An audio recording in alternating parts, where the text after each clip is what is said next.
देखो नेपाल क्रिकेट का सपना हो सकता है पूरा सेमीफाइनल खेलने का। दोस्तों मैं आपसे पूछूं कि नेपाल क्रिकेट टीम अगर T20 टॉप एंड सीरीज में अगर चाहता है नेपाल क्रिकेट टीम हम सेमीफाइनल खेले तो भाई राह आसान है।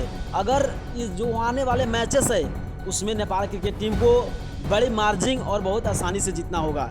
दोस्तों इतना तो नहीं लग रहा है कि भाई पाकिस्तान से नेपाल जीत जाए, क्योंकि देखो पाकिस्तान में ऐसे धुरंधर प्लेयर हैं जो कि भाई देखो इससे पहले आज का मैच में यानी कि 200 का टारगेट दिया था और उस टारगेट को पीछा करने उतरी टीम ने नहीं कर पाया। और उसी का सामने नेपाल क्रिकेट टीम की मैच है।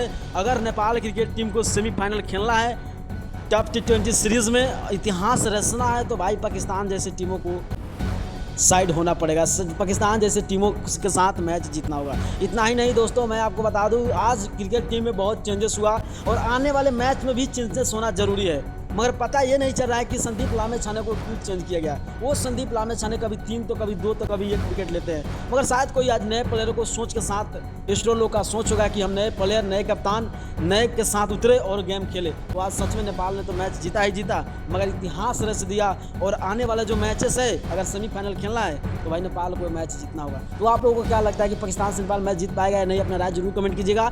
और अगले आने वाले मैचेस में 15 कौन से खिलाड़ी होंगे 11 कौन से खिलाड़ी होंगे उनका भी नाम कमेंट कर दीजिएगा।